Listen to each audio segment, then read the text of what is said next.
Consejo Municipal del Peñol. Muy buenos días para todos. Hoy jueves 2 de septiembre damos inicio a la 7ª sesión extraordinaria del tercer periodo del mes de septiembre del año 2025. Extiendo un saludo para los honorables concejales, para nuestra secretaria, para la concejala Hilda Lorena, para el doctor Ricardo Valencia, asesor, que se encuentra hoy presente. Pido excusas, hoy es jueves 2 de octubre. Por favor, secretaria, hacemos verificación del quórum. Buenos días para todos los concejales, para las personas que nos ven por el canal local. Botero García, Esteban. Presente. Buritica Marín, Anderson. Presente. Ciro Vergara, Luis Guillermo. Presente. Ciro Vergara, Otoniel. Presente. Dávila Sánchez, Juan Pablo. Presente. Duque Zuluaga, John Dairo. Presente. García Incapié, Isla Lorena. Presente. González Ceballos, Julián. Presente. Hoyos Orozco, Presente. Camilo. Morales Botero, Jaime Arley. Presente. Ramírez Castro, Johnny Albeiro. 10 concejales presentes. Hay quórum suficiente. Por favor, secretaria, hacemos lectura al orden del día. Orden del día, jueves 2 de octubre del 2025, correspondiente a la 7ª sesión del tercer periodo de sesiones extraordinarias 2025. Primero, Himno Nacional de Colombia. Segundo, estudio y análisis artículos del 187 al 219, proyecto de acuerdo 013, por medio del cual se expide la norma sustantiva y procedimental aplicable a los tributos vigentes en el municipio del Peñol, estatuto tributario. Tercero, intervención de los concejales. Cuarto, himno al municipio del Peñol. Se pone en consideración el orden del día. Sigue en consideración. Los que estén de acuerdo, por favor, manifestarlo levantando la mano. Por favor, secretaria, le damos inicio al orden del día. Primero, Himno Nacional de Colombia.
Segundo, estudio y análisis artículos del 187 al 219, proyecto de acuerdo 013, por medio del cual se expide la norma sustantiva y procedimental aplicable a los tributos vigentes en el municipio del Peñol, estatuto tributario. Bueno, el día de hoy vamos a hacer el estudio de los artículos del 187 al 219, que comprende estampilla Procultura, estampilla para el bienestar del adulto mayor, estampilla Pro Hospitales, estampilla para la justicia familiar, disposiciones comunes a contribución especial sobre contratos de obra pública, tasa de deporte, recreación y estampillas. Entonces, con los muy buenos días, le damos la bienvenida al recinto del Honorable Consejo Municipal y le damos el uso de la palabra al doctor Ricardo Valencia para que se dirija ante la corporación y ante toda la comunidad.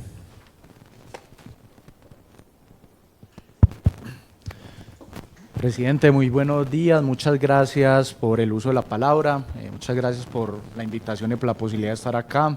Un saludo a usted, a la mesa directiva, a todos los concejales, a la concejala, a la secretaria y a todas las personas que nos siguen en los distintos medios pues, que tienen para vernos.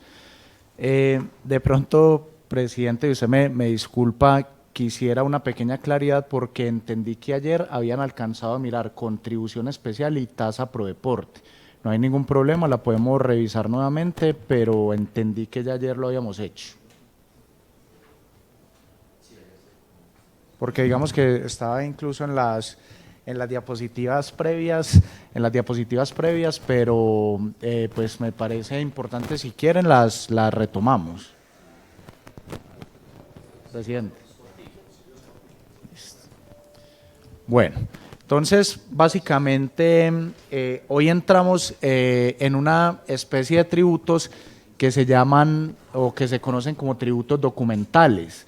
Cuando uno analiza los distintos impuestos, tasas y contribuciones que existen en el país, uno lo que observa es que los tributos gravan distintas manifestaciones pues como de riqueza. Entonces hay impuestos que recaen sobre el consumo, hay impuestos que recaen sobre el patrimonio, hay impuestos que recaen sobre la riqueza, sobre la obtención de ingresos. Esos tributos, particularmente el día de hoy, tienen que ver con, o se conocen como tributos documentales, porque lo que hacen son gravar determinados documentos, en este caso, la contratación pública, ¿cierto? Cuando uno lo mira desde la lógica tributaria, pues básicamente lo que observa allí es que estos tributos conocidos como estampillas básicamente generan pues como algunas discusiones porque hay muchísimos. En Colombia hay más de 100 estampillas que se aplican y eso depende pues como de los sectores que se quieran beneficiar y de los territorios en los cuales se aplica y se cobra esto. Entonces vamos a empezar como con un tributo que tiene toda la naturaleza de estampilla pero que decidieron llamarlo de otra manera. Por definición legal se llama la tasa pro deporte y recreación. Básicamente todo lo que tiene que ver con las estampillas y con esta tasa tiene una estructura que básicamente la estructura desde los elementos esenciales es la definición de quién es el sujeto pasivo, sobre qué tipo de contrato recae, cuál es la tarifa, ¿cierto? Tiene además una estructura de señalando cómo se realiza o se efectúa la retención, tiene una estructura que pasa por la destinación de esas estampillas y también por las exclusiones, es decir, el tipo de contratos que no están grabados con el tributo. Entonces, pues como lo hemos hecho aquí, pues no hay variaciones de tarifa, solamente hay una que es la estampilla Pro Hospital que tiene un pequeño cambio, de resto todas las demás conserva la tarifa y por tal motivo es más como entender desde lo conceptual, desde el control y desde la gestión que fue lo que allí se hizo. Entonces, empezando por la tasa pro deporte, se incluyó su definición, que es un aspecto de mucha importancia para entender qué es el gravamen, sobre qué recae y a qué está destinado. Se simplifica la definición del sujeto pasivo. Digamos que en virtud de todo lo que hablamos con la Secretaría de Hacienda y con la alcaldesa, había un direccionamiento muy claro y era que esta norma fuera lo más precisa posible, lo más clara. Entonces tratamos de simplificar mucho la redacción y de no darle muchas vueltas porque digamos que uno por aclarar oscurece, como se dice. Entonces digamos que desde el sujeto pasivo, y esto lo vamos a ver común y corriente en todas las demás estampillas, pues se simplificó la definición simplemente dando claridad que los que están sujetos a la sujeción pasiva básicamente son las personas naturales, jurídicas o vehículos contractuales que incurran en el hecho generador. Se incluye una disposición especial y que es muy importante para la aplicación de esta tasa cuando se están ejecutando recursos del departamento de Antioquia, y esto busca evitar la doble tributación, porque el departamento también tiene la tasa pro deporte. Esto funciona para nivel municipal y para nivel, gracias, y para nivel departamental.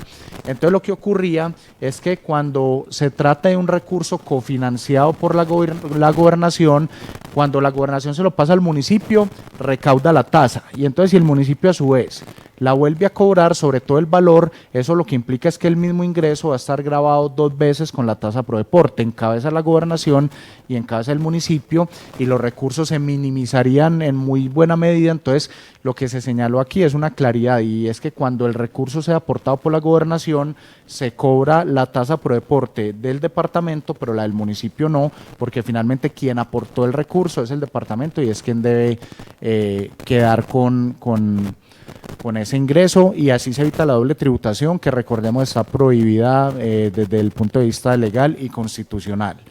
Algo muy común en todas las estampillas y en esta tasa pro deporte es que estamos incluyendo la figura de los responsables de la retención del tributo. Uno no puede desconocer ni obviar que quién es el sujeto pasivo, quién es el contribuyente de una estampilla, es el contratista, que es que finalmente pues quien termina pagando esto. Pero ¿quién la recauda? La recauda el municipio y sus entidades descentralizadas. Entonces, en ese sentido, se deja muy claro que esas entidades descentralizadas son responsables del recaudo, es decir, que es su obligación hacer esa retención, ese recaudo y trasladarlo al municipio, y hay unas consecuencias por no hacerlo. Entonces, se deja muy clara esa figura de los responsables. Adicionalmente, se aclara cómo funciona esta tasa frente a los contratos de administración delegada o los contratos de mandato, y allí se señala que si, por ejemplo, la entidad pública debe retener la contribución especial, pero delega en un tercero por su cuenta y riesgo la elaboración del objeto de ese contrato, pues básicamente esta entidad que se conoce como mandatario, el que asume la responsabilidad de obrar en nombre y representación de la entidad pública, tiene que practicar la retención por concepto de la tasa pro deporte. Muy importante señalar asimismo que hay unas bases graduales especiales que se aplican a la estampilla. Digamos que hay unas normas de rango legal que señalan que la estampilla no se debe aplicar sobre el valor total del contrato, sino sobre unos montos especiales, y son cuestiones de ley. ¿Cuándo nos ocurre eso? Con los contratos de distribución de combustibles. Entonces, digamos que todos los que comercializan combustibles, ellos tienen una base especial que se encuentra en la ley 26 del 89, donde solamente se graba por el margen y no por el valor total pues del contrato, y aquellos contenidos en el artículo 462-1, que es para servicio de aseo, cafetería y vigilancia. Entonces, digamos que en ese sentido se incorporan esas bases especiales aquí en el marco de la aplicación de la tasa pro deporte. Se incluye con tarifa cero, es decir, excluidos algunos, pues una serie de contratos que en buena medida responden a los que ya estaban. De pronto los que se adicionan son muy pocos, le podemos hacer pues el énfasis que ustedes consideren, pero esto tiene una clara explicación, y es también porque no es muy atinado que si las estampillas, si hay 4 o 5 estampillas que graban el mismo contrato, los tipos de exclusiones varíen. ¿Por qué, digamos, voy a poner cualquier ejemplo, por qué frente a una estampilla los contratos de seguro no están grabados, pero frente a otra estampilla sí lo están? Entonces, digamos que uno debe tener una uniformidad, porque lo que genera el gravamen es similar y es el contrato, y las exclusiones lo que buscan es proteger algún tipo de contrato cuyos recursos no se pueden tocar, cuyos recursos incluso son muchas veces cofinanciados, cuyos recursos muchas veces son percibidos en donación, o cuyos recursos se necesitan plenamente para la ejecución de la obra y del contrato. Entonces es como equiparar las exclusiones en las estampillas y no grabar contratos pues que son como muy del resorte del día a día de la administración municipal. Repito pues que los podemos analizar. En una de esas exclusiones, que es las operaciones de crédito público, pues también se está comprendiendo allí operaciones de manejo de deuda y operaciones conexas al crédito público, porque todo encuadra en la misma bolsa. O sea, una operación de crédito no puede existir sin la operación de manejo de deuda y sin la operación conexa al crédito público, entonces simplemente se abarcan todos los eslabones de ese proceso. Asimismo, se hace un ajuste a los contratos de prestación de servicios con personas naturales que están excluidos, señalando pues que hay algunas categorías de contratos de personas naturales que sí estarán grabados. Adicionalmente se establece de forma muy clara y precisa cómo se realiza la retención de esta tasa, y también se señala allí la obligación de declarar y pagar. ¿Quiénes declaran y pagan? Las entidades descentralizadas, y lo hacen al municipio. El municipio no se declara el mismo por las retenciones que practique, sino que esto corresponde a las descentralizadas cuando sean recaudadores de este recaudo. Entonces, de recaudadores de esta tasa, disculpe. Entonces, digamos que básicamente esto es lo que tiene que ver con la tasa pro deporte y recreación. Se mantienen las tarifas y más son precisiones para su gestión y administración de forma correcta. En segundo lugar, tenemos la contribución especial sobre contratos de obra pública.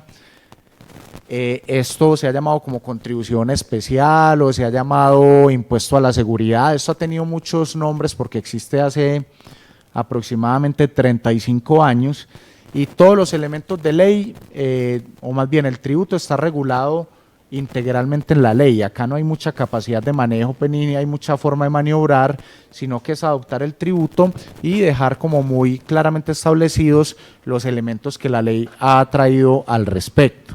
En ese sentido, digamos que lo primero que se hace es un ajuste al marco legal que autoriza esta contribución. Pues a nosotros nos parece de la mayor relevancia uno establecer cuál es el fundamento legal que tienen todos estos tributos, porque claramente el Consejo no podría autorizar tributos que no estén creados por ley. Entonces allí se deja el marco normativo que lo autoriza muy clarito. Se incluye la definición que este gravamen recae sobre los contratos de obra pública, o sea, todos aquellos por los cuales se hace construcción, mantenimiento, adecuación de una obra pública, o sea, las que contrata el municipio, las que contratan sus descentralizadas. Entonces allí se deja pues como muy establecida cuál es la definición y en qué consiste este gravamen. Una vez más se incluye la figura de responsables de la contribución, porque recuerden, el municipio cuando contrata directamente la obra pública, pues acá lo retienen, pero cuando una descentralizada, ya sea por mandato o por aplicación directa, digamos que construye alguna obra pública, también tiene que retener la contribución frente al valor que se le va a pagar al contratista, que es de un 5%, y trasladarla al municipio. Entonces allí se fija como toda esta figura del responsable. Adicionalmente, ya se había señalado, se precisa la base gravable en los contratos de administración delegada, diciendo que es básicamente pues sobre honorarios, y también se señala cómo aplica en patrimonios autónomos y en cargos fiduciarios.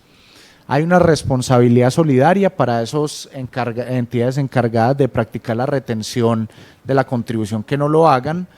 Se incluye una claridad que es de ley sobre la aplicación de la contribución especial en convenios, porque digamos que es algo similar a lo que ya les mencioné de la tasa pro deporte. Entonces, de alguna manera, si por ejemplo el departamento pone un recurso y lo pone, gracias, y lo pone para una obra pública, entonces ese recurso está sujeto a la contribución especial, a la contribución de obra. Pero entonces la pregunta es de quién es ese tributo, de quién corresponde, y lo que nos ha dicho la ley, que es básicamente lo mismo que les hablaba en la tasa pro deporte, es que el recurso es de quien lo aporte. Entonces, si la gobernación pone 100 millones de pesos para hacer una obra pública, el 5% que corresponde a la contribución es de la gobernación y no es del municipio. Entonces, se deja con claridad la regla, que eso está en la ley 1430 de 2010, de tal manera que quede muy diferenciado. Si la plata es de la nación, la contribución especial de la nación; si la plata es del departamento, le corresponde al departamento; si la plata es del municipio, la contribución especial le corresponde al municipio. Y se incluye un artículo donde de manera clara se establece la declaración por parte de las descentralizadas, y que queda en cabeza pues el recurso de la administración municipal para alimentar el fondo de seguridad. Bueno, en tercer lugar tenemos la estampilla Procultura. Básicamente en la estampilla Procultura se incluye su definición. La definición tiene que ver con cuál es el objetivo de la estampilla, que claramente es destinarse a temas culturales, como su nombre lo indica. Ustedes saben que las estampillas tienen esa particularidad, que es un tributo que básicamente busca generar unos recursos de destinación específica para un sector que de alguna manera es vulnerable o que requiere pues como mucho impulso. Entonces esta estampilla Procultura, dentro de la definición se deja clara que tiene como finalidad ser destinada a temas culturales.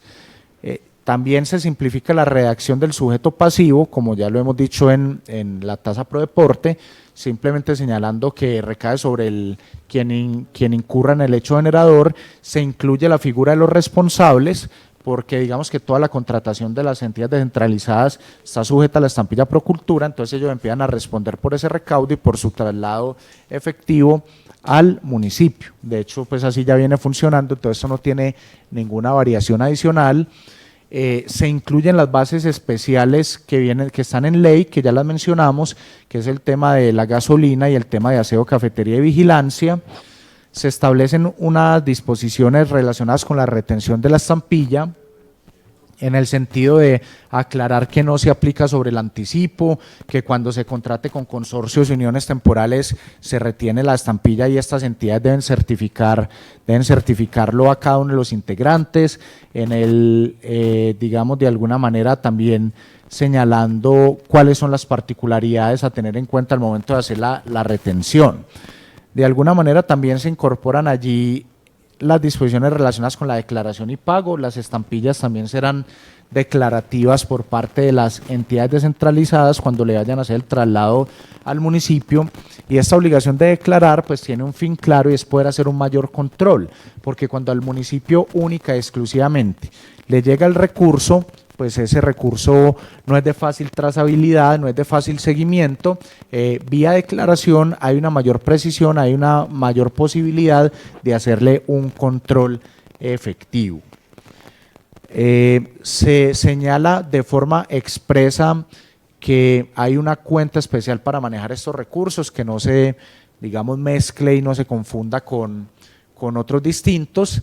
Asimismo, se incluye la destinación específica de la estampilla para financiar los aportes al servicio complementario de BEPS, que es todo este tema pues de los bonos que se dan a las personas que no tienen la pensión. Entonces allí pues se le da una destinación específica a esa estampilla para tal efecto.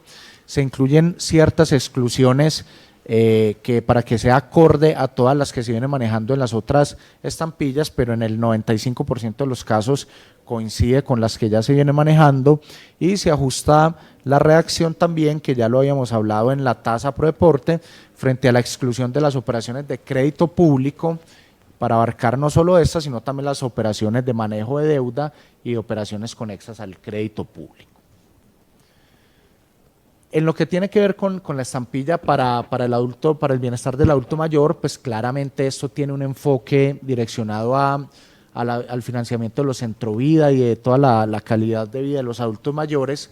Entonces, asimismo, pues como ya lo hemos venido haciendo con los otros tributos, se incluye su definición, es decir, dentro de la definición se señala para qué sirve esta estampilla.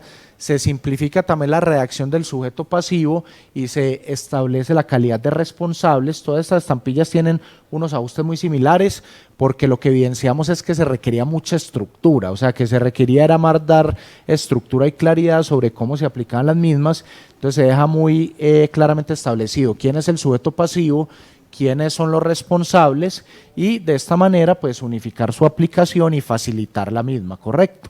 También se incluyen las bases especiales, lo que tiene que ver con gasolina, con aseo, cafetería y vigilancia. Se regula la retención al detalle en lo que ya hemos hablado de los consorcios y uniones temporales, del tema de los patrimonios autónomos. Allí se señala muy claramente cómo aplica esto. También se incorpora la obligación de declarar el tributo para que las descentralizadas vía declaración, digamos que trasladen este recurso, y de esta manera hacerlo pues mucho más más fácil de controlar. También allí pues se señala la cuenta especial para manejar estos recursos. Se incluye un artículo con la especificidad de en qué se deben destinar, porque a pesar de que estas destinaciones son de ley y no están tan al arbitrio del municipio, pues allí se dejan establecidas para hacerle una trazabilidad bien importante. Las exclusiones se unifican en línea con lo que ya habíamos hablado y además también se plasma correctamente la exclusión de las operaciones de crédito público, extendiendo a las operaciones de manejo de la deuda y las de operaciones conexas al crédito. Entonces un poquito pues es estar alineado con todo lo que ya se hablaba. En el marco de la estampilla Prohospitales, esta estampilla tiene una particularidad y es que la misma no es del municipio. Esta estampilla pertenece al departamento, de hecho se encuentra autorizada en la ordenanza 41 de 2020, que es el estatuto de rentas del departamento de Antioquia, y básicamente la aplicamos acá en el municipio del Peñol por cuanto la ley que creó esta estampilla, recuerden que todo esto tiene una creación legal, la ley que creó esta estampilla señaló de una forma muy clara que la adoptaban los departamentos, las gobernaciones, y que podían habilitar a los municipios para recaudarlo. Entonces, digamos que la estampilla se recauda en la contratación del municipio, se traslada al departamento y el departamento lo que hace es que ya lo distribuye en los distintos municipios para ser invertidos en los hospitales, de acuerdo a unos proyectos que presentan. Entonces, pues es tener en cuenta esta particularidad, que el recaudo no se invierte, no se recauda y se invierte directamente acá por parte del municipio, sino que va a la gobernación y dependiendo de los proyectos que se presenten, ya pues se invierte efectivamente. Entonces, frente a la estampilla Prohospitales, también se incluye la definición de forma integral. Se ajusta el sujeto activo y el sujeto pasivo. El sujeto activo en el contexto de señalar pues que es el departamento, el sujeto pasivo obviamente ligándolo a los contratistas. Se incluye la figura de los responsables en cabeza de las entidades descentralizadas que también recaudan este gravamen. Se incluyen las bases especiales de gasolina y de aseo, cafetería y vigilancia. Se ajusta la tarifa, este tributo tiene un cambio de tarifa porque está en el 0.5% del valor del contrato, se sube al 1%, esto para que quede acorde con la ordenanza departamental, porque pues de alguna manera lo que se interpreta y la postura que tiene la gobernación es que los municipios no pueden cobrar una tarifa distinta a la que ellos tienen en la ordenanza, porque ellos son los que adoptaron primigeniamente ese tributo para poderse aplicar en el departamento de Antioquia. Entonces está adecuando esa situación. Adicionalmente, pues todo lo relacionado con la retención de la estampilla, con la declaración y pago de la estampilla, se regula aquí. Hay que tener muy claro que la declaración y pago no se hace ante el municipio, sino que se hace directamente ante la gobernación. Entonces cada una de las entidades que retiene la estampilla e incluso el municipio le presentan una declaración a la gobernación para efectos de básicamente trasladarle estos recursos. Asimismo, se incluyen las exclusiones establecidas en la ordenanza 041, porque pues de alguna manera son las que figuran expresamente cuáles son las exclusiones o los contratos que no estarían grabados para efectos de la estampilla Prohospitales. Y de igual manera se adicionan otras para igualarles con las demás estampillas que hay en el municipio actualmente. Finalmente, en materia de estampillas, tenemos lo tocante o lo atinente a la estampilla para la justicia familiar, que esta pues es relativamente nueva, año 2023-2024 se adoptó acá en el municipio. Básicamente lo que hubo que hacer acá en buena medida era adecuar la estructura para la identificación de los elementos del tributo. Ya existía un acuerdo del Consejo Municipal donde pues se señalaba cómo se grababa pues y sobre qué se aplicaba la estampilla, pero era muy importante darle la estructura igual que las otras estampillas, señalando sujeto activo, sujeto pasivo, hecho generador, base y tarifa. Pues el acuerdo inicial no lo tenía, entonces allí la estructura se adecuó para una mayor claridad y seguridad jurídica. Se definió para qué sirve y cuál es su alcance, se simplificó el tema del sujeto pasivo, como ya lo hemos venido de alguna manera conversando, se incluyó la figura de los responsables, de tal manera que cuando las descentralizadas básicamente recauden este tributo sepan que son responsables solidariamente. Se incluyeron las bases especiales contenidas para la gasolina y el aseo, cafetería y vigilancia. Digamos que todos los aspectos tocantes a la retención también se materializaron. Hay una inclusión que es muy importante y es que la ley 863 de 2003 define expresamente que del recaudo de las estampillas un 20% debe ser destinado al pasivo pensional del municipio. Entonces allí se incorpora esa definición que trae la ley 863 de 2003 y se da esa destinación específica.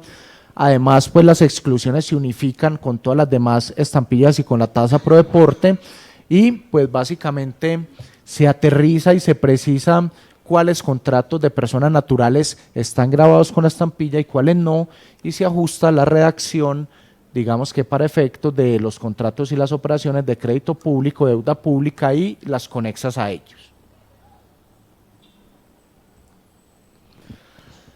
Básicamente, y teniendo en cuenta que estos tributos son muy de ley, que la mayoría de los tributos vienen dados en la ley, que ya estaban bien delimitados y bien establecidos en la norma del Peñol, lo que hizo fue darse una serie de claridades, establecer las obligaciones que corresponden tanto para los recaudadores como para los contribuyentes, hacer algunos ajustes que respondían mucho a la forma en que hoy operan esas estampillas y esta tasa en el municipio del Peñol, de tal manera que nos queda una norma amplia, una norma precisa, una norma clara y las instituciones, digamos que quedan muy bien precisadas en esta disposición.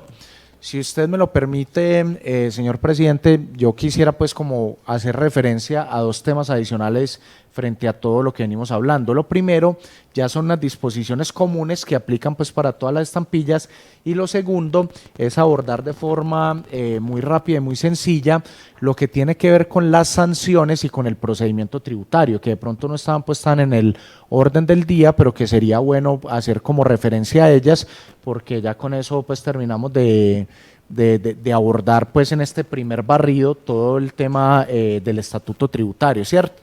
Entonces, en primer lugar y agradeciéndole, señor presidente, por la posibilidad, digamos que son las disposiciones comunes, que esto es un capítulo, un pequeño capítulo que está al final de todas las estampillas, en el marco del cual pues hay unas disposiciones que aplican a todo este tipo de tributo. Lo primero es la posibilidad de solicitar información exógena.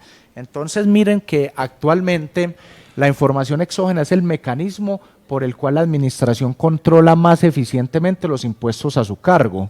¿En qué consiste? Hombre, listo, las entidades descentralizadas le hicieron un traslado de recursos al municipio, a la alcaldía, por concepto de las distintas estampillas y tasas, pero el municipio no sabe si las estampillas se aplicaron correctamente, si todos los contratos, digamos de alguna manera, se grabaron correctamente, si quedó alguno sin aplicar la tasa o la estampilla. Entonces eso es lo que se busca vía información exógena. Lo que se persigue es como pedirle a las descentralizadas que indiquen los contratos suscritos, a cuáles se les hizo retención, a cuáles no, a qué tarifa y cuándo se hicieron esos giros para ver que todo coincida. Entonces la primera de las disposiciones comunes que vamos a encontrar aquí en el marco de las estampillas y la tasa es la posibilidad de establecer una información exógena que permita hacer un control efectivo y eficiente. Lo segundo es una regla básica de aproximación de las retenciones al múltiplo de 1000, porque como todos estos tributos se declaran, entonces es señalar de forma muy precisa que deben aproximarse al múltiplo de 1000 más cercano. Eso no tiene pues como mucho misterio.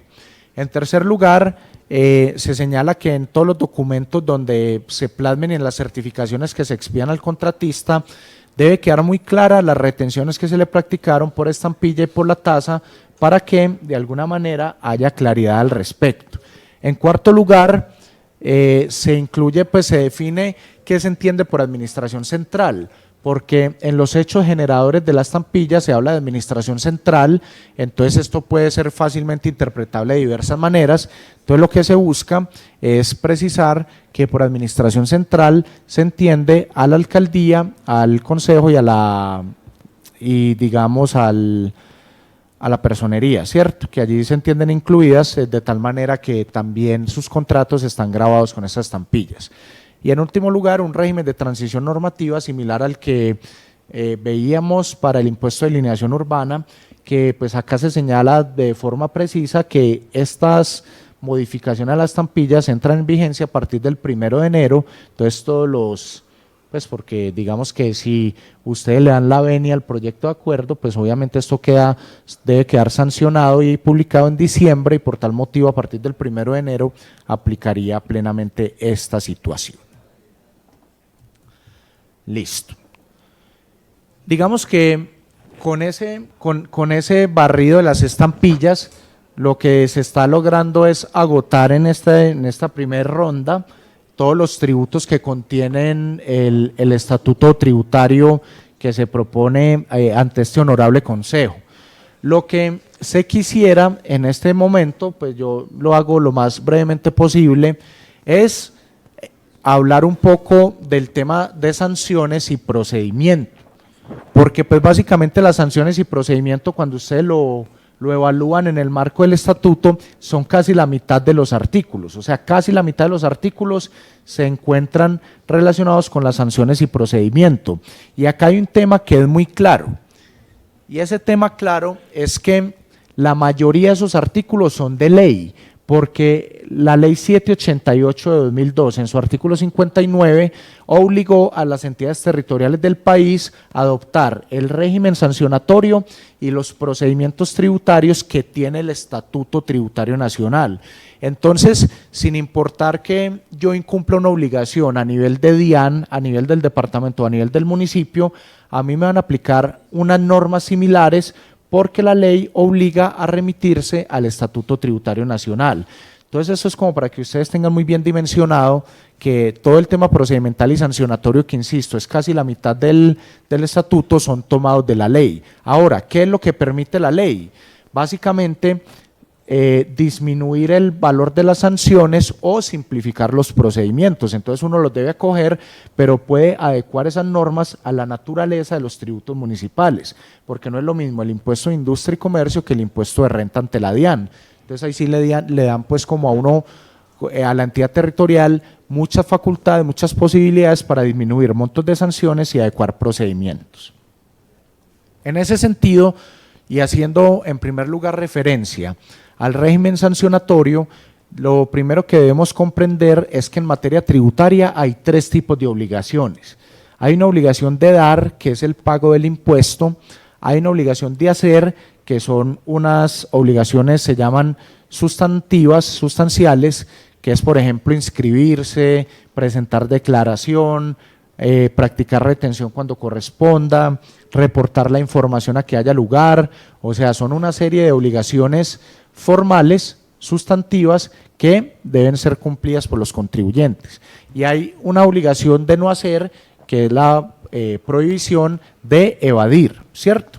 Entonces, en ese sentido, pues básicamente es entender que el incumplimiento de cada una de estas obligaciones genera una sanción a cargo del contribuyente.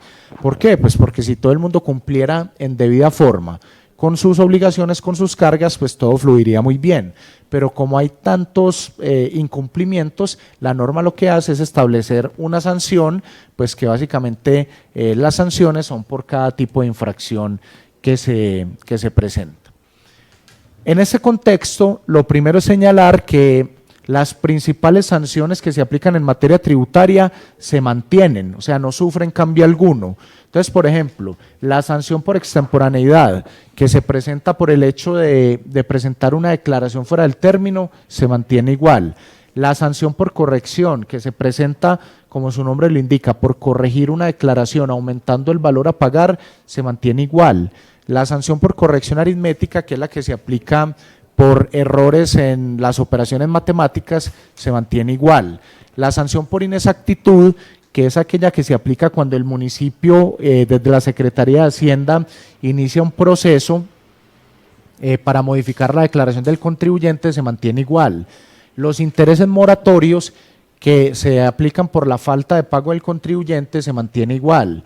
Y la corrección de sanciones y la sanción por improcedencia de las devoluciones se mantienen igual.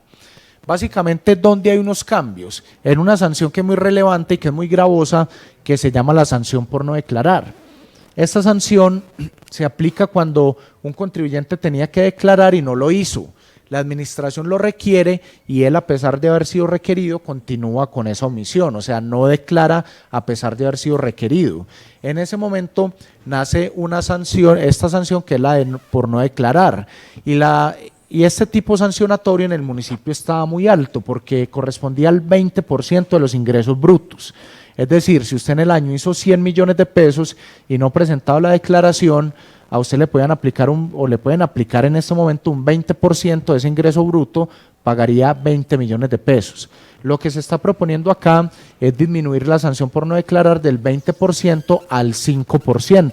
O sea, es una rebaja al 25% de la que hoy en día aplica para los contribuyentes, y se hace otra precisión importante, y es que este 5% se aplicará solamente por los ingresos percibidos en el municipio y no por los ingresos percibidos en todo el territorio nacional, que también es como se encuentra en este momento esa sanción. Adicionalmente, se establecen otras fuentes u otros criterios para efectos de la aplicación de esta sanción, para que quede claro sobre qué recae. Adicionalmente, a la sanción por corrección se le hacen unas claridades pues sencillas, pero que favorecen al contribuyente, y es que se da claridad de que esta sanción por corrección no debe incluir los mayores valores generados por otras sanciones. Les pongo un ejemplo muy sencillo para entender esto. Un contribuyente presenta una declaración extemporánea, es decir, fuera del término, pero no se liquida la sanción que le corresponde. Cuando la administración lo detecta, le dice: venga, corrija su declaración porque a usted le faltó incluir esa sanción por haber presentado la declaración extemporáneamente. Normalmente, todo valor que se incluya en una declaración de corrección, aumentando el valor a pagar, genera la sanción que se llama por corrección. Entonces, lo que se aclara aquí es que si un contribuyente está corrigiendo la declaración, pero solamente para incluir otra sanción que había omitido, no se le va a cobrar la sanción por corrección, porque usted no puede aplicar una sanción sobre otra sanción. Entonces, básicamente es un tema que blinda y protege al contribuyente. Por otro lado, se están eliminando las sanciones por no inscribirse oportunamente en el registro de industria y comercio que tiene el municipio. Entonces resulta que hoy en día, si usted, por ejemplo, no se había inscrito como contribuyente y está ejerciendo la actividad hace un año, entonces primero se le cobra una sanción por inscribirse fuera del término. Segundo, lo obligan a declarar. Tercero, lo obligan a pagar el impuesto. Cuarto, lo obligan a liquidar intereses moratorios, ¿cierto? Todas son las sanciones que están ligadas a los incumplimientos en que incurrió el contribuyente. Digamos que lo que se plantea aquí es retirar la sanción por inscripción en el RIT extemporáneamente. Entonces, que la persona que se inscribe fuera del término, ¿qué se le cobra? Pues el impuesto, porque lo tiene que pagar, se le cobra los intereses moratorios, porque la ley exige que si usted no paga oportunamente hay unos intereses, y se le aplica la sanción por extemporaneidad, que es por no declarar oportunamente, pero ya no habría una sanción ligada a la inscripción en el RIT. Y se hace un cambio importante también en la sanción por omisiones relacionadas con el envío de información. Hoy en día, cuando la administración le solicita información a cualquier persona natural o jurídica, o cuando esas personas deben reportar la información exógena, básicamente, si incumplen con este deber, se le aplican unas sanciones que están en el estatuto. Resulta que estas sanciones necesitan ser adecuadas porque en el año 2022 se expidió la ley 2277, que fue la reforma tributaria del gobierno Petro, la primera que hizo, creo que la única que ha hecho.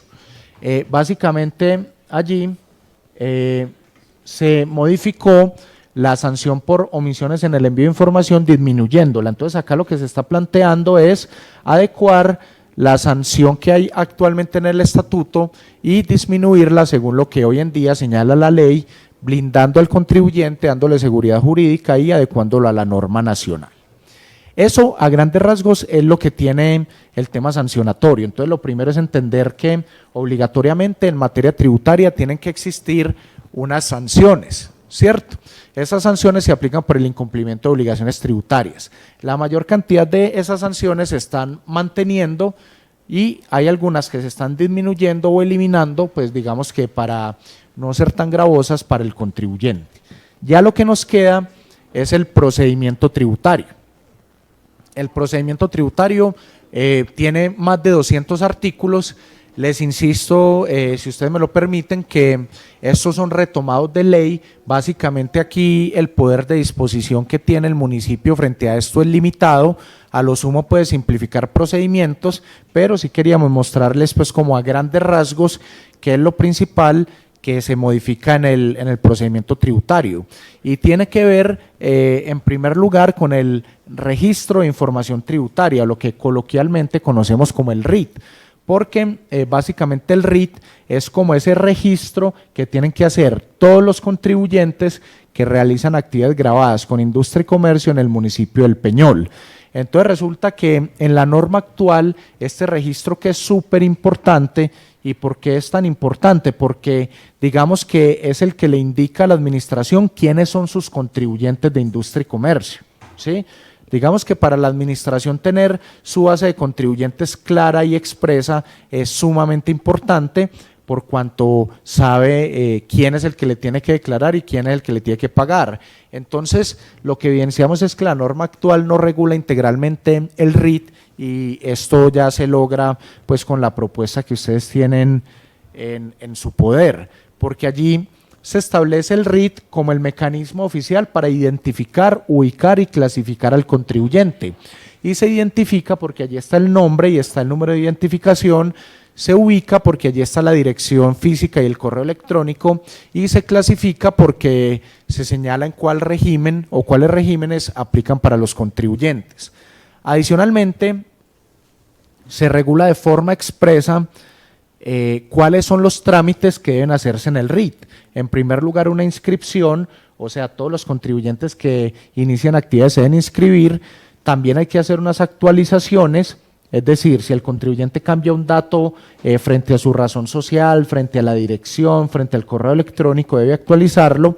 También debe cancelarlo en el momento en que deje de ejercer actividades grabadas en el Peñol, tiene que cancelarlo y anularlo en caso de que él haya estado inscrito como contribuyente, pero ya no pero nunca haya realizado actividades económicas en el municipio. Adicionalmente, se establecen cuáles son los requisitos, plazos y condiciones para cada uno de esos trámites de inscripción, actualización, cancelación y anulación, para que los tengan claros, y se establece la posibilidad de generar convenios para automatizar estos trámites, porque uno puede encontrar aliados, como por ejemplo en la Cámara de Comercio, donde se diga cada vez que un contribuyente se matricule allí, que de una vez pueda estar matriculado en Industria y Comercio para evitar pues como toda esa tramitología. Entonces el RIT con esa situación nos queda regulado de una manera muy integral. Asimismo, está todo el tema de las notificaciones, que la notificación es una diligencia de gran importancia porque básicamente a través de ella lo que se hace es comunicar los actos de la administración al contribuyente. ¿Para qué? Para que pueda ejercer su derecho a la defensa y a la contradicción. Entonces, en ese entendido, básicamente se deja muy claramente establecido a dónde se deben notificar los actos de la administración dependiendo del tipo de tributo. Entonces, por ejemplo, si es un acto relacionado con industria y comercio, porque alguien no declaró, porque alguien declaró mal, porque alguien no está inscrito, se envía a la dirección del RUES actualizada, es decir, a la de Cámara de Comercio. Si es un acto de predial, se envía a la dirección de cobro o al predio objeto del acto. Si es cualquier otro tributo distinto a industria y comercio, pero que se declara, se envía a la última dirección establecida por la administración. Si es cualquier otro tributo que no se declare distinto a predial, se envía a la del RIT o a la verificación directa. Adicionalmente, de tal manera que quede muy claro cómo se realizan las notificaciones, básicamente se desarrollan las distintas formas en que la administración puede notificar, ya sea personalmente, por edicto, por correo certificado, por página web, por electrónicamente o por conducta concluyente. Esto pues básicamente lo que sí hace es dar mucha seguridad jurídica y mucha claridad sobre cuáles son los mecanismos y las formas en que la administración se va a comunicar con los contribuyentes. Adicionalmente, se regula de una forma muy específica y muy concreta los procesos tributarios. Digamos que los procesos tributarios son aquellos que básicamente se inician a los contribuyentes cuando incumplen una obligación tributaria. Entonces, si el contribuyente incumplió con el deber de declarar, hay un proceso. Si el contribuyente declaró pero se liquidó un menor valor del impuesto, hay un proceso. Si el contribuyente tenía que reportar una información y no lo hizo, hay un proceso. Entonces, básicamente lo que se propone en la modificación al estatuto es regular muy a detalle y muy según la norma nacional cada uno de esos procesos, porque esto garantiza que el debido proceso, que lo encontramos contenido en el artículo 29 de la Constitución Política, garantiza el derecho a la defensa, garantiza el derecho de contradicción y le da todas las herramientas al contribuyente para que valide si la administración le hizo el proceso de forma errada. ¿Qué hay para destacar acá? Básicamente dos cosas. El proceso de omisos, que es el que se inicia, el contribuyente que tenía que declarar y no lo hizo, allí se está proponiendo la posibilidad de una simplificación de procedimientos, porque hoy en día la norma establece que se deben emitir 3 actos distintos. Con esta simplificación serían 2 actos diferentes y pues obviamente el contribuyente tiene todos los mecanismos de defensa, tiene todas las posibilidades de contradicción que la norma establece y por tal motivo pues básicamente es de gran importancia tenerlos allí establecidos. Y por otro lado también se regula el tema de los tributos no declarativos, porque resulta que no todos los impuestos se le declaran al municipio. Digamos que industria y comercio sí se declara, sobretasa a la gasolina sí se declara, retención y autorretención se declara, pero hay muchos impuestos que son no declarativos, por ejemplo el predial, por ejemplo delineación, por ejemplo, qué sé yo, publicidad exterior visual, entre otros, y pues básicamente aquí lo que hace es establecerse cuál es el proceso o cuál es el procedimiento para efectos de empezar esos procedimientos para los tributos que son no declarativos. En este caso, por ejemplo, si una persona tenía que pagar alumbrado público, publicidad exterior visual y no lo hace, entonces la norma ya deja claramente establecido que primero hay que hacerle un acto previo donde se le diga: señor contribuyente, usted no me ha pagado, y en segundo lugar ya hacerle un acto de liquidación donde se le determine el gravamen a cargo. Entonces también para brindar seguridad jurídica, básicamente allí se deja establecido con pelos y señales, como se dice coloquialmente, cómo se lleva a cabo este procedimiento. Ahora, el tema de inexactitud, que es el proceso que se inicia el contribuyente que declara, pero lo hizo incorrectamente, no sufre pues una modificación, siguen los mismos términos. El de corrección aritmética para los errores sumando, restando, multiplicando, dividiendo y sacando milajes y porcentajes permanece igual. El proceso sancionatorio para quienes no aportan información y no aportan, digamos, pues como no cumplen con los deberes que se requieren, también queda allí. Y la liquidación provisional, que básicamente consiste en iniciar a través de un mecanismo reducido o método reducido. Todo lo que tiene que ver con cualquiera de los procesos anteriores, pues también se deja de forma muy claramente establecida. Adicionalmente, digamos que el procedimiento tributario, además de todo lo que tiene que ver con el RIT, con las notificaciones y con los procesos tributarios, también tiene unos apartes que son muy relevantes, como por ejemplo el tema de capacidad y representación. O sea, esa norma te dice expresamente quién puede actuar ante la administración y cómo lo hace, siguiendo qué mecanismos. Tiene regulado todo el tema de derechos y obligaciones. Esa parte procedimental dice qué derechos tiene el contribuyente y qué obligaciones tiene. Tiene establecido todo el proceso de discusión, qué es los recursos que el contribuyente puede interponer, cuánto tiempo hay para resolverlo, cuál es la consecuencia de que la administración no lo resuelva oportunamente. También tiene allí un capítulo entero enfocado en las declaraciones tributarias para que se sepa qué declaraciones hay en el municipio, cómo se aplican, cuáles son las consecuencias de no hacerlo, quiénes son los obligados. También tiene todo el tema del régimen probatorio, que es muy importante, porque tanto cuando la administración inicia un proceso como cuando el contribuyente se quiere defender, lo que le va a dar la razón a una u otra parte son las pruebas. Y la norma tributaria nos señala de forma muy evidente cuáles son las pruebas, los medios probatorios y los términos para aportarlas al proceso.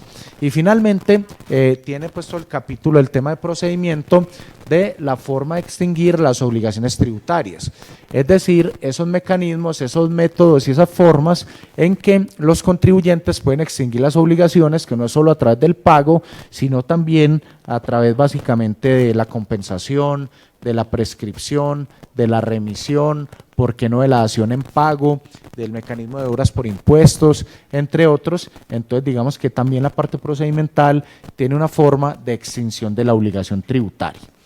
De esa manera, señor presidente, obviamente se trata pues de dar como unos elementos profundos y suficientes a esta corporación, obviamente de socialización, para que conozcan qué se modificó, para que sepan los elementos más importantes de lo que se está proponiendo, y en el día de hoy se hizo énfasis precisamente en los tributos que recaen sobre la contratación, que repito son la tasa pro deporte, la contribución especial, la estampilla pro cultura, la estampilla adulto mayor, la estampilla justicia familiar y la estampilla pro hospitales. Adicionalmente se hizo un énfasis importante en el régimen sancionatorio, en qué consiste, qué permanece y qué se modifica, y también en el procedimiento tributario, para entender y para comprender que en buena medida está dado por la ley, pero también que hay algunas disposiciones que se están modificando, sobre todo en el tema del registro de industria y comercio, en el tema de las notificaciones, en el tema de los procesos tributarios y en todas las cuestiones atinentes al régimen procedimental. Entonces, señor presidente, pues teniendo en cuenta las 4 o 5 sesiones también que llevamos hacia atrás y donde se han expuesto otros tributos, digamos que de alguna manera de esta forma se terminaría pues como en esta primer barrido todo lo tocante con los tributos, con las sanciones, con el procedimiento, y pues eso constituye de forma integral el estatuto tributario. Entonces, como siempre, muy atentos a lo que usted y la corporación tenga para decirnos. Muchas gracias. Muchas gracias a usted, doctor Ricardo Valencia. Por favor, secretaria, continuamos con el orden del día. Tercero, intervención de los concejales. Pasamos al campo de las intervenciones de los concejales. Si algún concejal desea intervenir, por favor manifestarlo. Tiene el uso de la palabra el honorable concejal Anderson Buritica. Gracias, presidente. Buenos días a cada uno de ustedes, compañeros concejales, la concejal Hilda Lorena, a Ricardo Valencia y la secretaria de Hacienda y sus acompañantes, y a la comunidad que nos ve por medio del canal local y las redes sociales del Consejo Municipal. Bueno, durante estos días hemos estado acá con el estudio y el análisis de este importante proyecto de acuerdo como lo es el Estatuto Tributario, y frente a las observaciones que hemos realizado desde el Consejo Municipal venimos adelantando un trabajo responsable y serio frente al tema de la propuesta que se va a presentar a la Administración Municipal en cuanto al tema de la concertación que se debe realizar frente a algunos puntos que desde el Consejo Municipal, la Comisión de Presupuesto y el Consejo Municipal en pleno, hemos realizado algunas observaciones al respecto. Ricardo, de pronto una inquietud al respecto. Uno de los principales errores que se cometió cuando se presentó en este recinto, en la vigencia anterior, frente a la estampilla de la tasa pro deporte, fue el tema de la doble tributación de las entidades descentralizadas. De pronto esto quedó establecido dentro del acuerdo municipal de que las entidades descentralizadas del orden municipal no tengan que pagar esa doble tributación, partiendo del principio que la doble tributación es una prohibición de ley constitucional, como usted lo mencionaba. Lo digo porque en anteriores sesiones uno de los problemas y de los altos costos de la contratación pública era esa doble tributación, porque la cobraba el municipio y la cobraba también la entidad descentralizada. Entonces de pronto que esta parte sí haya quedado explícitamente dentro del acuerdo municipal para que no sean afectados el tema de los altos costos de la contratación. Vemos que ustedes han puesto algunas exclusiones y exenciones dentro de las diferentes tasas y estampillas del municipio y se han anexado otras. De pronto ustedes tienen el estudio de afectación del recurso y del recaudo que se tienen por cada una de estas estampillas, y hablo en general de todas las estampillas y las tasas que se tienen en el municipio. Igualmente se realizó algún estudio técnico, financiero y administrativo, que lo veo en muchas de las estampillas, frente a la exclusión de los contratos de internet y telefonía. Incluso eso lo hemos tocado y lo tratamos en la primera mesa de trabajo que realizamos, que usted hizo presencia. Frente al tema que usted nos menciona de que la estampilla pro hospital pasa del 0.5 al 1%, pues dando cumplimiento también a la ordenanza que se tiene aprobada por la Asamblea Departamental, esta tarifa, ¿a partir de qué fecha empieza el recaudo? Se empieza a partir del año 2026 o inmediatamente se ha sancionado y publicado el presente acuerdo. Y me queda una duda muy grande, ¿no?, frente al proyecto de acuerdo en los artículos 261 y 262, pero el documento borrador que nos presentaron, no sé en qué artículo está pues en el documento oficial que se tiene, y es frente a los beneficios transitorios para licencias de legalización o actos de reconocimiento de edificaciones, que dice textualmente que a partir de la entrada en vigencia del presente acuerdo y hasta el 31 de diciembre de 2026 pagarán solamente, cumpliendo los requisitos, un 50% del impuesto calculado. Entonces yo creo que ahí sí debemos hacer un análisis, concejales. Igualmente el incentivo para la construcción y funcionamiento de parqueaderos de uso público, que están colocando unas fechas puntuales hasta el 31 de diciembre de 2028, por ejemplo, de este artículo, y que en el Consejo Municipal en la anterior vigencia se aprobó un acuerdo municipal. No sé acá por qué lo están regulando solamente con una participación hasta el 2028, cuando es una norma municipal, el cual no se le había puesto un tiempo estipulado de definición, sino que había sido una norma municipal que es de estricto cumplimiento. Es el compromiso que nosotros debemos tener dentro del estudio y el análisis de este importante proyecto de acuerdo, sin desconocer de que debemos llegar a unas concertaciones, de que debemos seguir realizando unas mesas de trabajo con la administración municipal, y que en próximos días, o más específicamente el 7 de octubre, se va a realizar el segundo debate y la votación de este importante proyecto de acuerdo. El trabajo que nosotros estamos realizando desde el Consejo Municipal es verificar, analizar, pero también el estudio riguroso que debemos hacer, tanto técnico, administrativo y financiero, para entregar a la comunidad un proyecto de acuerdo que sea aterrizado a la realidad y que sea socializado también con la ciudadanía. Gracias, presidente.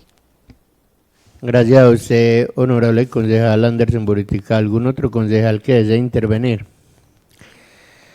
Bueno, a mí sí me gustaría, tengo varias inquietudes. Una de ellas es cómo se maneja el porcentaje de los cobros a las personas moratorias. Eso es una inquietud, pues, que se dice que quedó como estaba ahí, pero es muy bueno que la comunidad sepa, porque a veces la gente no entiende el valor, porque se demoran, pasan 1 año, 2 años sin pagar los tributos al municipio, impuesto predial y varios, y cuando van a ver, el valor es mucho.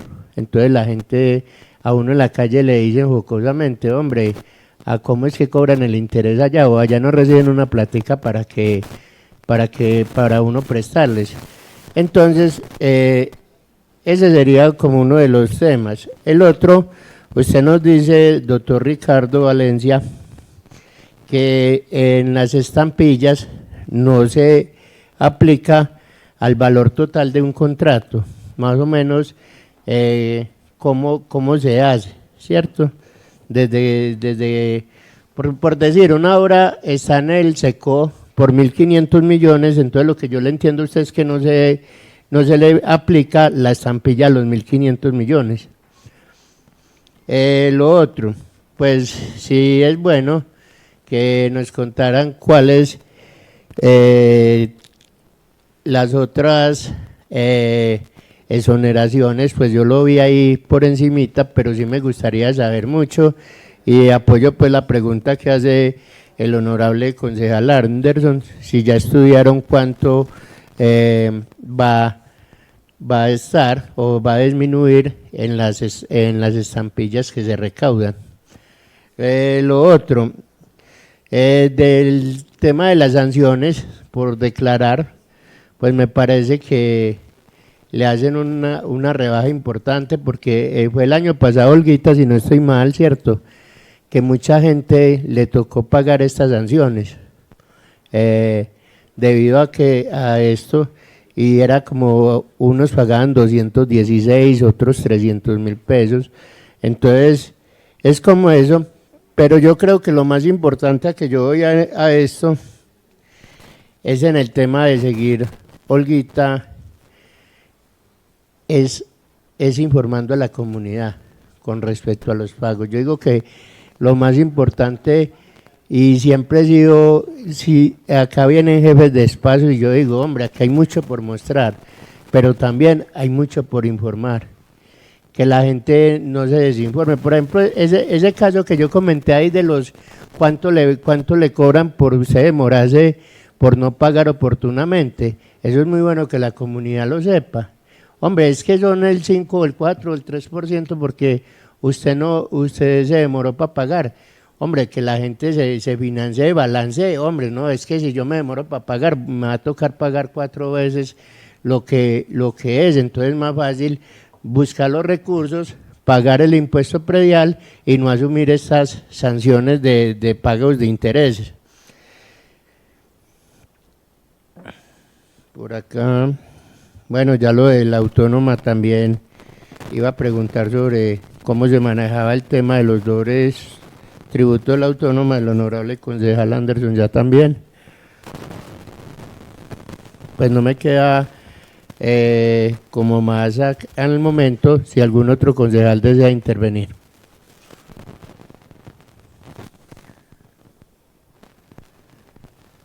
¿Algún otro concejal? Entonces, doctor Ricardo, le voy a dar el uso de la palabra para que a bien tiene nos resuelva las inquietudes que tuvimos los concejales que intervenimos.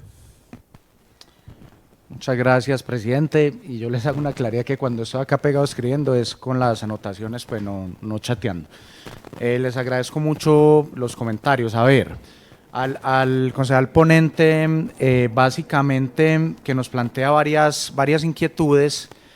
Lo primero, el tema de la doble tributación en las estampillas quedaría resuelto. ¿Por qué? Porque todas las estampillas se le puso una exclusión, es decir, un caso en el cual no estarían grabados, que es cuando el nivel central contrate con la descentralizada o cuando las descentralizadas contraten entre ellas.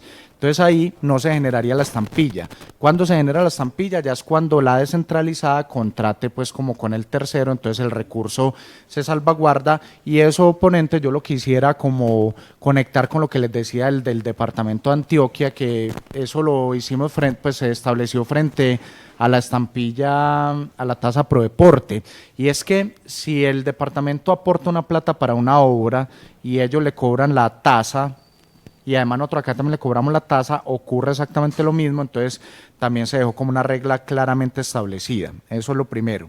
Lo segundo, que coincide pues con los comentarios del presidente, y es la afectación que se tendría por las exclusiones nuevas. Digamos que acá hay algo muy importante a tener en cuenta, y es que realmente no hay tantas exclusiones nuevas. De hecho, lo que hay mayoritariamente es como una forma distinta de redactar las exclusiones que ya estaban. Digamos que yo tengo aquí muy claramente establecida, como por cada estampilla, igual les podemos pasar esto por escrito, cuáles son las exclusiones distintas que hay. Por ejemplo, en la tasa pro deporte, la única exclusión distinta que hay es la de las entidades públicas del municipio, que precisamente va alineado con lo que ustedes acaban de preguntar, y también está el tema de internet y telefonía, que básicamente yo les quiero aclarar eso de dónde salió, y es que todas las estampillas que hay en ese momento en el municipio dice que no se graban como los contratos de ley 142 del 94, que son los de servicios públicos. Entonces acá de alguna manera lo que se hizo fue como discriminar, vea, una cosa es los servicios públicos domiciliarios, otro tema es como telefonía e internet. Ustedes ya han mostrado, pues, ya han hablado de ese tema en varias oportunidades, pues yo creo que eso es de revisarlo, ¿cierto?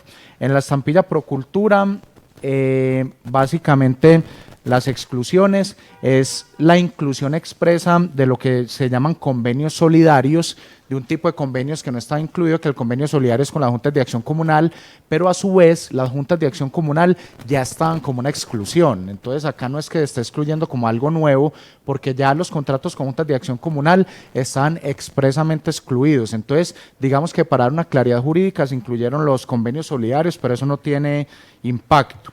En cultura también está nuevo lo del internet y telefonía, está lo de caja menor, pero caja menor no sale por contrato. Recordemos que acá se graban son los contratos y una caja menor no requiere contrato, entonces es más una claridad.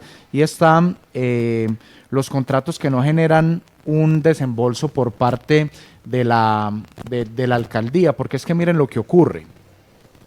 La lógica de la estampilla, uno entiende es como que, listo, el municipio está afectando su presupuesto y está gastando, entonces venga, retenga una estampilla. Pero hay contratos que no generan ningún desembolso. Por ejemplo, un contrato de arrendamiento. Póngale que el municipio tenga un inmueble, que eso ocurre, el municipio se lo alquila o se lo arrienda a un particular, en una relación casi de derecho privado, y entonces si uno va a la literalidad de la estampilla, como hay un contrato y ese contrato tiene un valor, que incluso el valor es uno que le tiene que pagar el contribuyente al municipio, ahí se le iría a cobrar estampilla. ¿Por qué? Porque es un contrato y hay un valor del contrato. Entonces lo que se aclara es, si el acto jurídico entre la entidad pública y un particular no tiene ningún desembolso de parte del municipio al particular, eso no debe generar estampilla. En la de adulto mayor, lo único que se incorpora son los contratos con los descentralizados, que ya sabemos cuál es la finalidad. Los de urgencia manifiesta, pues imagínense uno con una urgencia acá en el municipio y cobrándole estampillas a eso. El de los fondos educativos y el de internet y telefonía. En la estampilla pro hospitales, básicamente lo que se modifica es lo de internet y telefonía. En la justicia familiar, básicamente se cambia únicamente lo de las personas naturales que están grabadas, como a grabar algunos tipos de contratos de personas naturales, como es el tema logístico, alimentación y hospedaje. Entonces, pues básicamente aquí alineado con lo que les estamos comentando, o las exclusiones son una mejor redacción de algo que ya estaba, o es algo que se había solicitado como el de doble tributación, o es una interpretación que se hizo de lo que ya estaba de ley 142 del 94, que se incluyó internet y telefonía, pero eso lo podemos revisar. El cambio de la estampilla pro hospitales del 0.5 a 1%, básicamente eso arranca desde el 1 de enero, es para los contratos que se suscriban a partir del 1 de enero, porque la norma trae la transición ahí establecida. El artículo 261 y 262, que es el de las licencias de reconocimiento, ese comentario lo había hecho el concejal que acaba de salir, me disculpan. Don Guillermo, sí, él había hecho el comentario en la sesión pasada, porque él decía, bueno, y legalizamos eso, ¿y cómo hacemos si de pronto eso técnicamente no está bien construido y eso se cae, y entonces quién va a asumir la responsabilidad? Y aquí pues básicamente lo que uno señala es, una cosa es el tema tributario y otra cosa es si la construcción es apta para hacer ese reconocimiento, ¿cierto? Entonces, si ya se hizo las validaciones técnicas y puede ser sujeto de reconocimiento, pues ya se le cobraría un impuesto disminuido. Es como pero no es como que a todo el que venga se le va a liquidar y no importa lo que pase por allá, porque ahí sí hay unos temas de responsabilidad. Ahora, esto siempre es un tema que genera muchas discusiones, porque hay muchas veces protagonistas en los municipios que dicen eso se le debería dar, es como una exención total por un año para que saneemos todo. Hay otros que dicen no, antes no le debemos dar beneficio, deberíamos cobrarlos al triple para no incentivar ese tipo de conductas. Entonces, el comentario del concejal de tu parte, no sé si está enfocado a que hay que bajarlo más o antes hay que subirlo, y esas son las discusiones que tenemos que dar. ¿Qué idea tiene en este momento el municipio? Si eso se debería antes cobrar más caro, si se debería cobrar más barato. Y el beneficio por parqueaderos es porque se supone que todos los parqueaderos, que todos los beneficios, perdón, son temporales y no deberían ser como ilimitados, pero también se podría revisar la fecha sin ningún problema. Presidente, usted nos hacía la pregunta sobre cómo aplica los intereses moratorios. Los intereses moratorios, la forma de calcularlos son de ley. La ley indica que cuando un contribuyente se atrasa en el pago del impuesto, se le cobra por cada día de mora una tasa equivalente a la usura para créditos de consumo menos 2 puntos. En términos prácticos, eso termina siendo para la época actual, yo creo que entre un 23 a un 25% efectivo anual, al año. Esa tasa, insisto, es de ley y pues allí la tenemos y esa es la misma que aplica la DIAN y todas las entidades territoriales. Usted preguntaba, presidente, sobre entonces si un contrato en el SECOP valía 1.500 millones, ¿qué estampilla le aplicábamos o sobre qué valor? Yo lo que me estaba refiriendo ahí es que hay algunas actividades puntuales que tienen una base especial. O sea, la regla general es que todas las estampillas se aplican sobre el valor del contrato, sobre los 1.500 millones que usted nos decía. Pero hay unos casos puntuales que la norma dice no los grave sobre el valor total, sino de una forma especial. Por ejemplo, un contrato para el combustible que requieren los vehículos del municipio. Los combustibles tienen una base especial que está por ley, que si el combustible vale 1.500 millones de pesos, la estampilla no se cobra sobre los 1.500, sino sobre el margen. ¿Cuál es el margen? El precio en el que quien lo está vendiendo al municipio, la diferencia entre el precio que él lo compró y el que lo está vendiendo. Entonces lo vendió en 1.500, pues lo compró en 1.200, entonces la estampilla se aplica sobre esos 300 millones porque este es un contratista que trabaja sobre margen y si usted la aplica sobre el valor total casi que le puede llevar toda la utilidad que él va a tener. Entonces ese es como un ejemplo.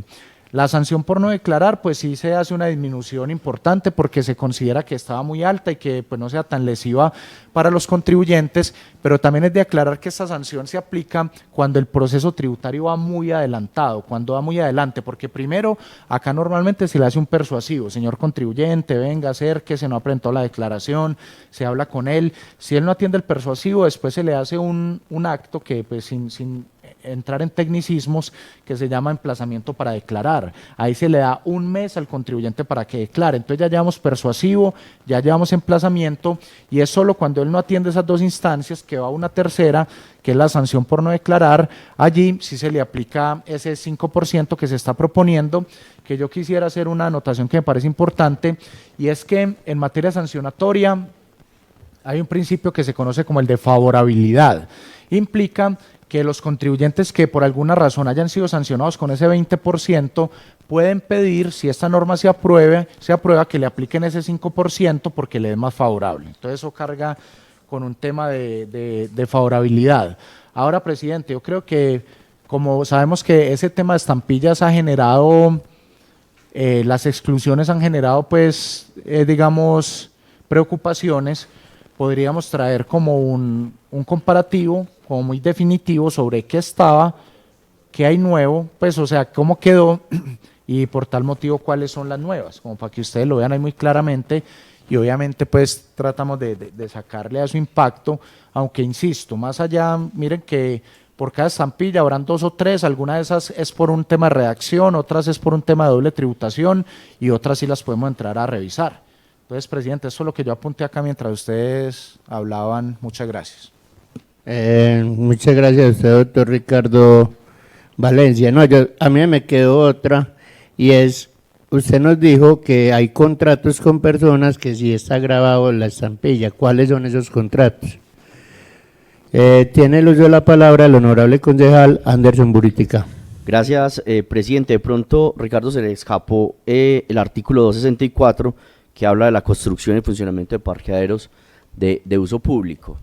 Y, presidente, también se me ha escapado algo, y es en relación con el último artículo del proyecto de acuerdo, que es el donde habla de las vigencias y derogatorias, tener muy puntual ahí, muy presente, y de pronto que quede más textual la entrada en vigencia, porque frente a temas tributarios, de recaudo, en algunos espacios entra a regir a partir del 1 de enero de 2026, pero hay otros artículos que entran en vigencia inmediatamente.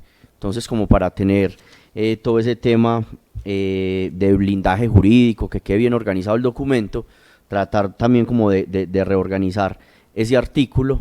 No sé cómo lo podemos hacer, por lo que anteriormente mencionaba.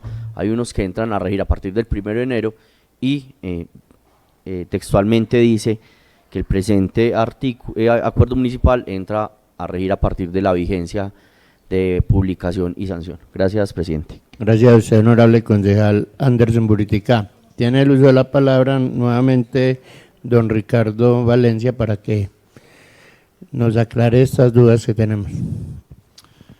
Presidente, la regla general es que las personas naturales no están grabados con temas de estampillas, pues digamos que se excluyen de ellas, pero básicamente uno acá también que quiere proteger en buena medida es como a los contratistas de la administración, pues porque si no obviamente el abogado, el contador que esté allí tenga unos honorarios, puedo decir cualquier cosa, de 3, 4, 5 millones, estaría pagando estampillas, y eso además de la seguridad social y además de la retención que le puede hacer, lo golpea bastante. Entonces esas personas se siguen protegiendo, pero lo que se dice es que se grabarían personas naturales que realicen o que presten más bien los servicios como de alojamiento, hospedaje, como de transporte, como temas que difieran a la labor técnica del día a día de la administración. Esos son los que están, igual los podemos revisar.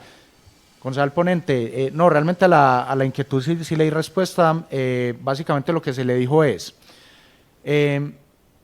los beneficios en teoría deberían ser como temporales, o sea, no deberían estar, porque un beneficio según la ley no puede permanecer más de 10 años, eso lo trae el decreto 1333 del 86, pero yo siento que lo podemos mirar, o sea, yo creo que lo podemos mirar porque allí sí se le puso como una fecha límite, pero también es como entendiendo que debe ser como una política para que se detone ese tipo de construcciones en los próximos 2 o 3 años y no en cualquier momento de la historia del municipio, como entendiendo que es una necesidad de ahora, pero puede que en 3 o 4 años no lo sea, pero yo creo que lo podemos revisar pues sin problema, porque ya es un tema simplemente de retirar de pronto esa fecha límite.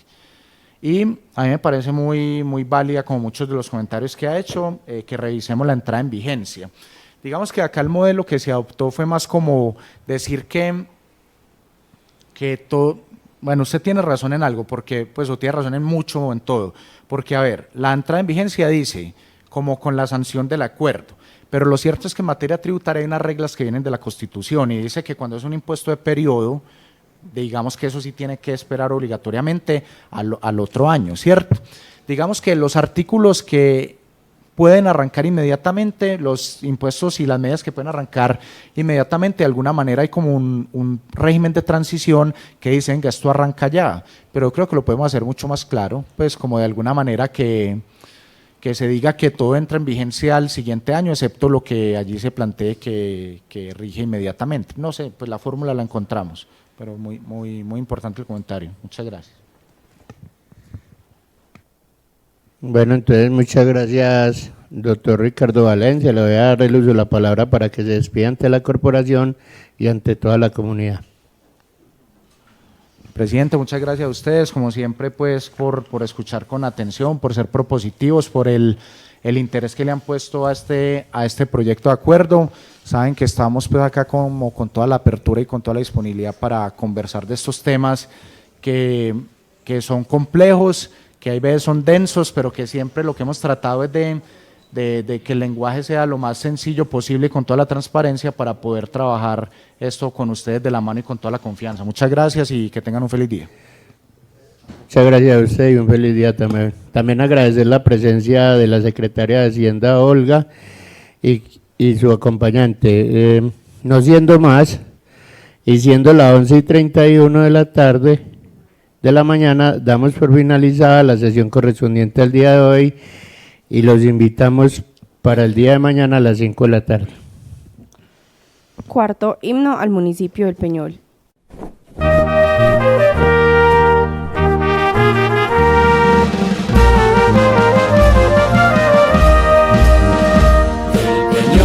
Su grandeza cantemos al compás de la fe y el valor, y un himno de gloria entonemos, acompañado con bíblico son.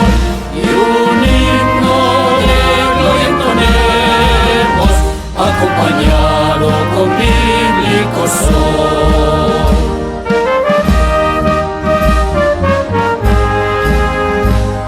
Sus campos tan ricos, tan bellos, la más regia expresión del amor, nos se muestra con claros destellos la bondad del supremo Hacedor.